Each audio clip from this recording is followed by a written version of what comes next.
I'm Frank Lipman, and I'm a health coach addict. Really, I'm addicted to health coaches. They've changed my life. They've made me a much more effective practitioner, better teacher, and after all, doctors should be teachers. And I'd like to thank Joshua for actually putting this whole school together, because I believe that you guys are in a unique position in this new medicine that's being created as we speak, because as you all know, we can't afford what's going on at the moment. It's not particularly effective for most of the problems we're seeing. And doctors aren't trained in nutrition. So you guys are actually in a unique position to fill this void that we are in at the moment. So I'm going to take you guys on a journey, on my journey, because when you hear my story, it demonstrates how important you guys will be in this new medicine and how deficient Western medicine is in a huge area. So I grew up in South Africa during apartheid, and I became a doctor there in the late 70s. And during apartheid, everything was segregated. Everything was separate. So whites lived separately to blacks. We had to eat in separate areas. We went to different schools. The hospitals were separate. And I chose to work in black hospitals. And my first exposure to non-traditional medicine was actually at Baragwanath Hospital, which is the largest hospital in Africa. It's in Johannesburg, in Soweto. And what happened was, when we doctors couldn't help the patients, the family used to call in the Sangoma, or the traditional healer. And they used to call in the Sangoma, and I noticed that sometimes these Sangomas helped the patients that we couldn't help. But at that stage of my career, I still thought it was primitive. So I didn't really pay that much attention. And after I finished my internship at Baragwanath, I went to work at a mission hospital, or in Kwandebele. Some of you may have heard of Kwandebele. They paint their houses these beautiful colors. They wear these beautiful beads. My job as a physician was to work at the hospital and to go to these outlying clinics in a jeep with a driver and see patients there as well.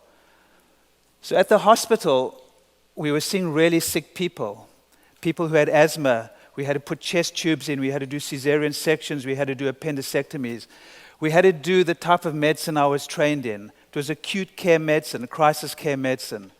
But at the clinics where we had to go to, it was set up that the nurses would see the patients and the doctor would come and assess if patients were sick enough to be sent to the hospital. And it was interesting that at these clinics, nearby the clinics, there was a Sangoma. And now I had more time to sort of see what the Sangomas were doing. And I noticed that a lot of the patients that I would not take to the hospitals that weren't sick enough, they were also seeing the Sangoma. And this is Anna, who I worked with at one of the clinics. And I noticed that she was helping some of the patients. And it was really interesting for me. And I realized when I was there that people believed in her, and they believed in their treatment, in the Sangoma's treatment. And maybe that's why they got better. And you know what? It's no different today. We believe in our doctors. Our doctors give us antibiotics for viral infections, and we get better, even though antibiotics don't work against viruses. So I learned how important belief systems are. You know, we call it placebo effect now, but belief systems affect how you respond. And I learned a lot while I was there. It was an unbelievable experience for a white boy being put into a situation that I'd never been exposed to, a completely different culture. It was pretty amazing. And I realized how important the cultural context of our medicine is. And there's an African term called Ubuntu, which means what makes us human is the humanity we show each other. And I learned about Ubuntu up there. And although I was a white doctor in this black area, and I was part of the system. It was an apartheid system. People took me in like I was family. They didn't have much food, but they would always bring me in and feed me. So it was really an amazing experience.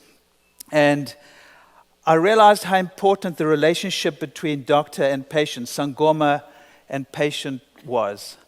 And, the Dalai Lama says the three most important aspects of healing are the belief of the patient, the belief of the healer, and the karma, the relationship between the two.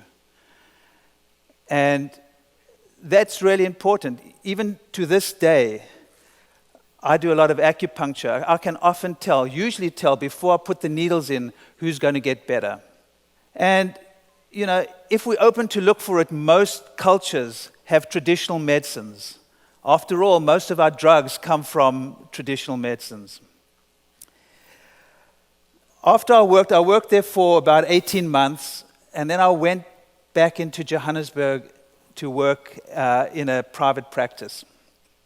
So I started working in this practice in Johannesburg, and I was being mentored by an amazing doctor. And people were coming in, and they were tired, and they had headaches, and they were bloated, and they couldn't poop, and they couldn't sleep. And I went to Paul, and I said, what do? I'm not trained. This is not real medicine. I'm not trained to deal with these patients. I'm used to really sick people in the hospital. This is not what I got trained in.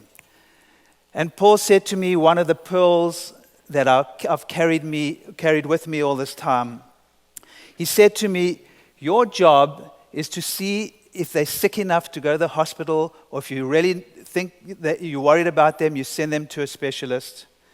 But you need to listen to patients. You need to listen to their stories and allay their fears. Because if someone walks out of your office and feels good about the relationship, their visit, the chances are they'll get better, in spite of the medicines that we give them. And Paul taught me to listen. And what was interesting as well at that practice, because he used to see the alternative community in Johannesburg, people were coming in and they had seen the homeopathy was a big tradition there. They had seen the one acupuncturist in Johannesburg, and they were telling me about their experiences, and they were getting better from these problems that I couldn't help. And I went, wow, that's interesting. Here I'm trained as a doctor. These guys are quacks, and they're helping these people that I can't help. So I started studying homeopathy. And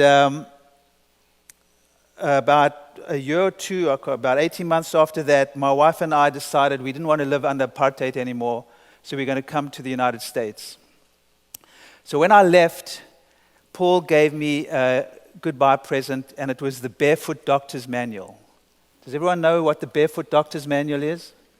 Okay, for those who don't know what the Barefoot Doctor's Manual is, and I actually think you guys are the modern-day barefoot doctors, by the way. The Barefoot Doctor's Manual was a manual developed with the Cultural Revolution, or the revolution in China, where they used to train farmers or peasants to go into the rural areas and do basic medicines to cure basic illnesses. They used to teach them preventative medicine, because the doctors in the urban areas didn't want to go to these rural areas. And they called them barefoot doctors because these farmers used to walk barefoot through the fields. So he gave me this book, The Barefoot Doctor's Manual. I didn't think much of it. And I landed in New York in 1984, and I had a job in internal medicine in the South Bronx. It was a pretty burnt-out, rough area, full of heroin, crack, and coke addicts.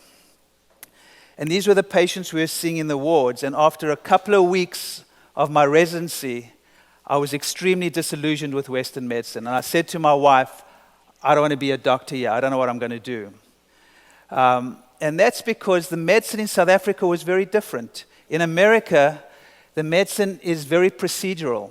You take the bloods, you do the EKG, you do the chest x-ray, The patient goes up to the ward, you look at all the results, you quickly go study in the books to see what's going on, and you present the case the next morning. There's no relationship that's encouraged with the patients. And that was different in South Africa because we couldn't afford to do all these tests. You had to sit with a patient and hear what was going on. We just couldn't afford to do all these tests on all the patients. So I'd heard about this acupuncture clinic in the South Bronx. Well, it was actually quite well known. It was attached to the hospital. And I thought, well, I'm going to check this acupuncture clinic out. Paul gave me Barefoot Doctor's Manual. I don't want to be a doctor here. I'm going to check out this acupuncture clinic. So I walk a couple of blocks from the hospital to the clinic, and I walk into this burnt-out building, and I see these addicts sitting quietly with needles in their ears. These are the same patients that I'm dealing with in the wards that are ripping out their IVs, they're shouting, they're screaming. They're really difficult patients to deal with. And here they're sitting quietly with needles in their ears. So I said, I've got to check this out. This is really fascinating. So I went upstairs and I spoke to Mike Smith, who ran the clinic, and I told him my position, and he took a liking to me. He said, you can come and hang out here whenever you want and study acupuncture. So for the next 3 years of my life, I would live 2 completely separate lives. At the hospital, I was being trained like a mechanic to see the body like a machine. It was heroic and dramatic. I was we were doing, radical stuff. We were treating acute heart attacks, acute asthmatic attacks. It was really effective for what these patients were coming in for. But after we had finished treating them, there was no way, or there was nothing that we could do to actually create health in these people. We had no tools. We had drugs or surgery. At the Chinese medicine clinic, I was being taught to see the body as a garden, and I was the gardener. If the plant wasn't getting enough water, you look to see why the patient wasn't flourishing, why the plant wasn't flourishing. Was it getting enough sun? Was it getting enough water? Were the roots being impinged upon? You didn't just paint the leaves green. You see why the leaves were going yellow. It was a completely different way of looking at the body. And what was very, very obvious, even then, was these 2 medicines worked for different types of patients. Western medicine is fantastic at trauma and at acute infections and at replacing joints or replacing organs, but it's not particularly good at the chronic diseases, at helping patients with their diet, with stress.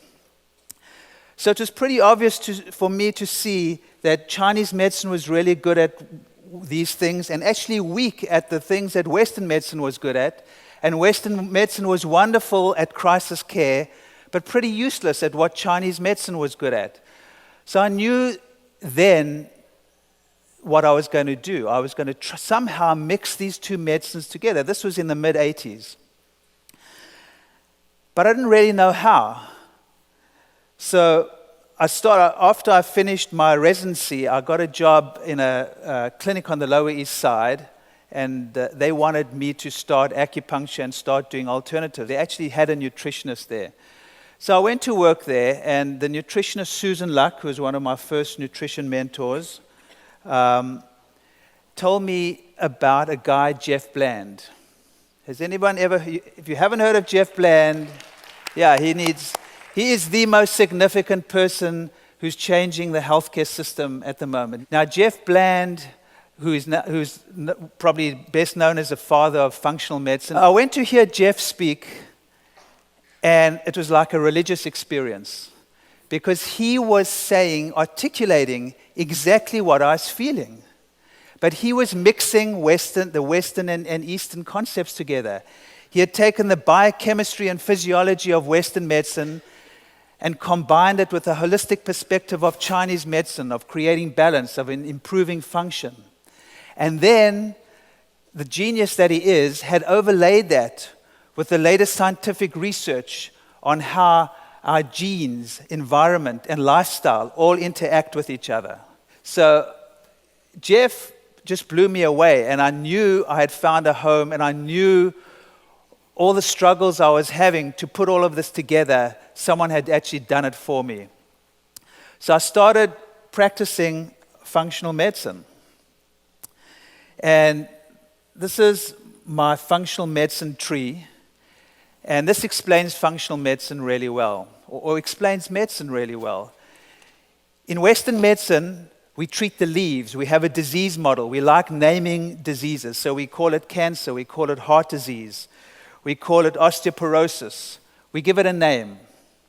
In functional medicine, we look at the trunk. What are the underlying disease mechanisms?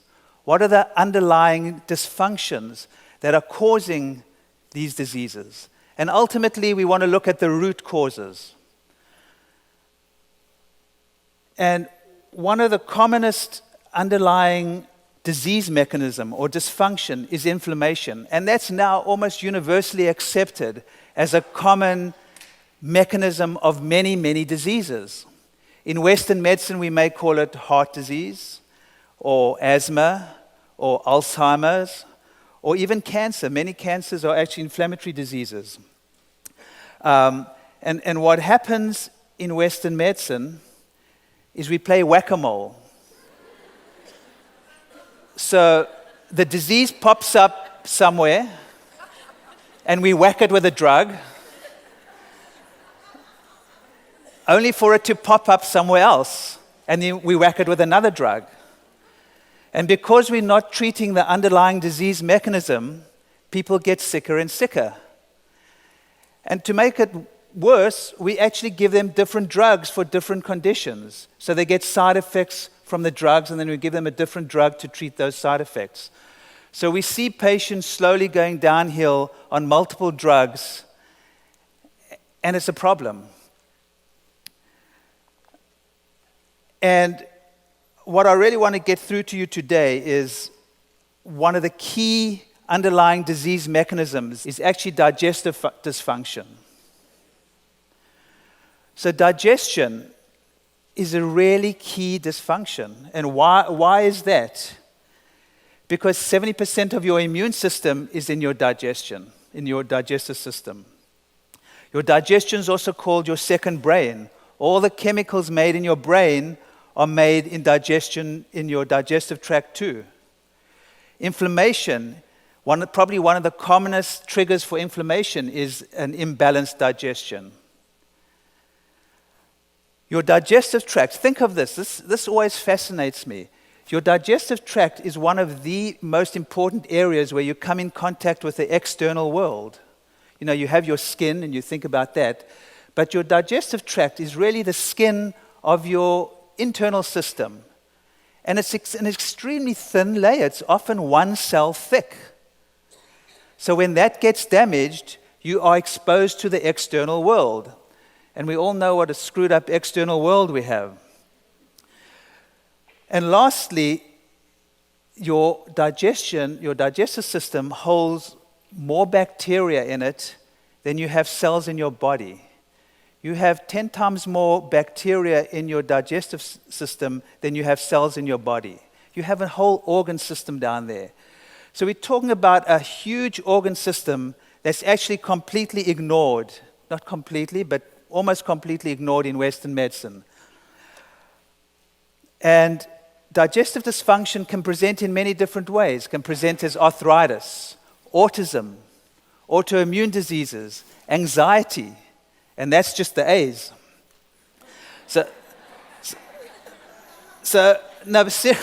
Seriously, it can present in any organ system.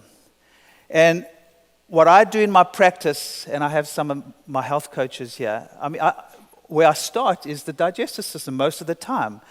And in Chinese medicine, you get taught digestion is the earth element. It's the center. When digestion is off, everything is off. I had an herbalist teacher many, many years ago, Simon Mills, who's a famous herbalist from England, who always used to teach us, when you don't know what's going on, treat digestion. Every tradition does that. If they don't know what's going on, treat the digestion. And that's what I do in my practice. Most people who come in, I usually start with digestion, because digestion is usually a problem for most people. And this is one of the key things I learned from Jeff many, many years ago. This is one of the pearls of functional medicine, the 4R program. So remove, replace, re-inoculate, repair. The first thing you do, anyone who comes in and sees you, and this will fit right into what you do, is you remove the foods that could be triggering inflammation or any type of problem. So we usually put people on an elimination diet. We take out the common foods that are a problem. Sugar, gluten, dairy are the big ones, but soy can be a problem. Eggs sometimes, although I love eggs, whole eggs, organic eggs, but eggs can be a problem. We take out all the junk, but you remove any food that could be a problem. And most, even non-functional medicine people will do that. But the second part of the R is, to me, the key of my success with my patients. It's removing the bad bacteria or the yeast or the parasites in the gut. Most people I see have what we call now a dysbiosis, an imbalance in the good and the bad bacteria. And although we need to re-inoculate the third R and give good bacteria, you have to kill the bad bacteria. You have to kill the bad guys. Because if there are too many bad guys, the good guys can't actually get to where they need to get to. So you need to kill the bad guys. And a couple of, grapefruit seed extract, olive leaf extract, berberine, there are lots of formulas that do this, but it's really important to kill the bad guys. The second R is replace. You replace enzymes, digestive enzymes, everyone knows that. And you replace hydrochloric acid, which everyone is scared to do. And most people who have GERD symptoms, who have reflux symptoms, it's actually not from too much acid, it's often from too little acid, especially in older people. So as a rule of thumb, if someone comes to you and is over 50 and they have symptoms of reflux, it's actually because they don't have enough acid, not too much. And they get given that crap, the Nexium and all that nonsense, which creates other problems. And often all they need is a bit of hydrochloric acid or give them some apple cider vinegar, which will stimulate their digestion. So that's the replace. You need to replace the enzymes, the hydrochloric acid that's missing. Re-inoculate. I could do a whole talk on re-inoculate. Has everyone heard about the microbiome? It's basically all these bacteria we're talking about and how they affect your health. So you need to re-inoculate the good guys as well. And, there's so many different bacteria. I'm not, at the moment it's a crapshoot. We don't really know exactly what people need, how they're going to respond, because everyone's different. And what I've just learned recently, because when I take a history, I find out, did you have antibiotics when you were a kid? But it starts from pregnancy, from delivery. And kids who've had cesarean sections do not get the flora of the vaginal area of their mothers. And those kids already start off immune depressed or not having the right flora. So cesarean sections we're finding out, are a huge problem.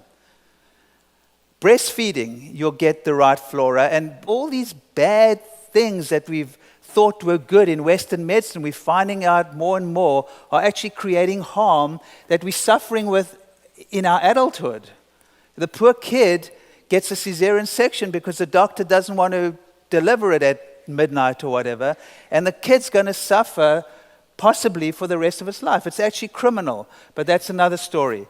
So repair, you also have to repair the lining of the gut. Repair, because I talked about that very thin lining that gets damaged. So you need to use nutrients that repair the lining. And glutamine is the main nutrient that we use to repair the lining. So treating the gut and using this 4R program is really, really important. And I love this quote from Wendell Berry: people are fed by the food industry, which pays no attention to health, and are treated by a health industry, which pays no attention to food.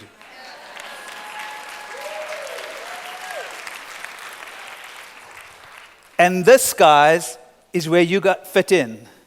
Because you can be this go-between between the health industry, the food industry. Health coaches, I think, need to be on the forefront of this wellness revolution. You need to be in doctors' offices, not only functional medicine practitioners' offices. My health coaches are fantastic. As I said, they've changed my life. They actually help my patients adapt these lifestyle changes. And a lot of what we're doing is helping people change their lifestyles. And in the old days, I just used to say, okay, stop eating gluten, stop eating sugar, bye, here's a diet. And that's not as effective if I have a health coach actually helping them with recipes and the how-tos. So they've been enormously helpful in my practice, and I think health coaches could be incredibly helpful with any doctor's practice. It's really nice speaking to people who actually, actually believe in the same thing. So you are going to have to go into doctors' offices and actually start educating their patients on how to eat properly, how to eat whole foods, not low-fat and whatever. As my story shows, there's this huge void in Western medicine. And in Western medicine, we have this hubris that we know everything about health when we're clueless about nutrition and how it affects health. If we want to change the way medicine is practiced here, you need to get out there. We need to change our disease care system into a healthcare system. And as my man, Madiba, Nelson Mandela says, it always seems impossible until it's done.